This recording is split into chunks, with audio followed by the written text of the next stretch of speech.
This year marks me doing bodybuilding for over a decade. And if I'm being honest, I've made quite a few mistakes on my quest to becoming as jacked as possible. But here are 10 that you can avoid right now to get to your goal of building muscle quicker. Firstly, do what you can consistently stick to. The best results go to those who can remain consistent over a long period of time, not those that just go through short bouts of high intensity. Let me use an example that isn't fitness related. Let's say I'm trying to learn Spanish on Duolingo. Now, initially I'm all excited and I might spend 6 hours every day for the next week on Duolingo trying to learn Spanish. However, because of life, because of the fact that I have a job, it means that I can't really upkeep that. So I burn out and I stop for 6 months. Whereas the next person might spend 20 minutes every day, but they spend 20 minutes every day across the course of a year learning Spanish. They're gonna pick it up quicker than me. If your schedule only allows for 3 to 4 sessions per week, do it. Do not try and force 5, 6, or 7 sessions every week or what your favorite influencer is doing, because you haven't got that same schedule as that person. If you set targets that you can actually achieve,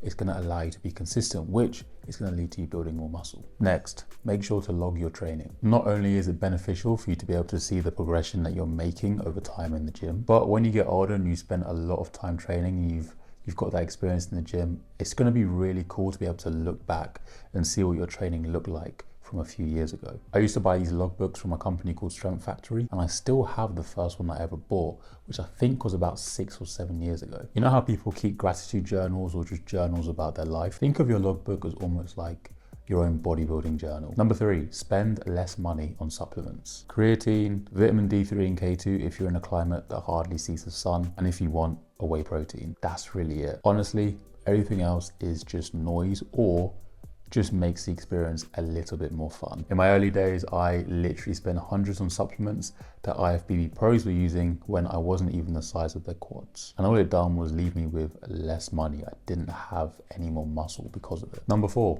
join a bodybuilding gym. You'll be around people that care just as much about building muscle as you, and also you'll be around people who have more experience than you. So you'll always be able to just learn more. Not only that, but you'll probably find that a lot of the guys that go to these bodybuilding gyms, if you're somebody who loves training as much as those people do, you'll probably have similar values about life as well. So it's a great opportunity to actually make some lifelong friends. As a guy, I think that's really important, as we just tend to almost just close ourselves off as we get a little bit older. Number 5 is chase progress and not pumps. It wasn't actually until I got my first coach where he instilled the importance of logging my training to me.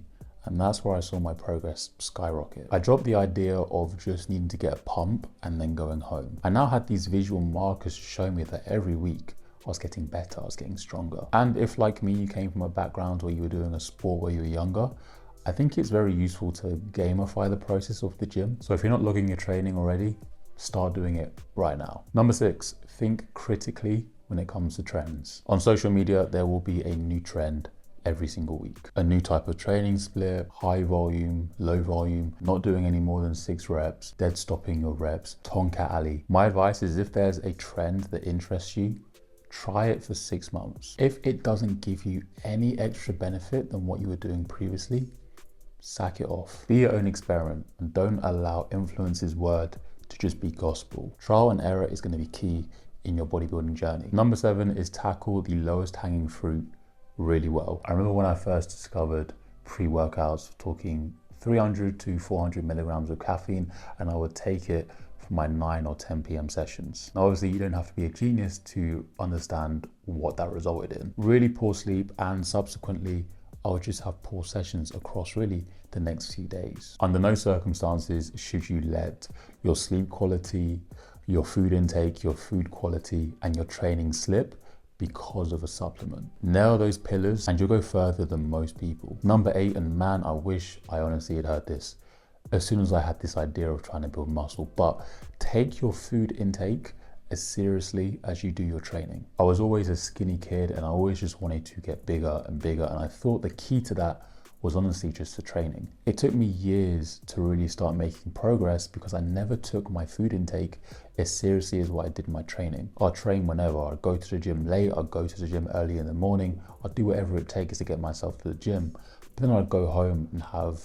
nothing post-workout, or I might have a protein bar. If, like me, you're coming from a position where you are just really skinny, you need to learn to be able to eat in a calorie surplus and you need to be able to keep track of your body weight and make sure that it's steadily going up. Once I learned this, it was honestly an absolute game changer for me. And I started to take my food intake so seriously. I actually remember when I was still going through a phase where I was drinking a little bit more and going out to party and whatnot, but I was still growing, I was still making progress in the gym, and I was still getting bigger.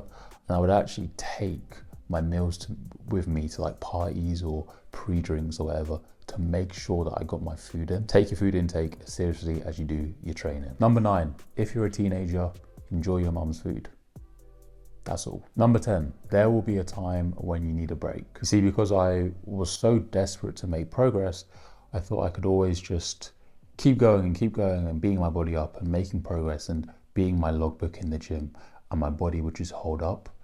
And I promise you, it doesn't. Don't be afraid to take time off. Don't be afraid to go on a holiday. Don't be afraid to reduce your intensity and or your volume in the gym for a short period of time. You're not a machine. You are going to need to rest at some point. Your body will absolutely thank you for it, and overall, you'll end up actually making more progress. And if you enjoyed this video, make sure to check this one out where I'll go over how you can bulk properly without turning into a bag of milk.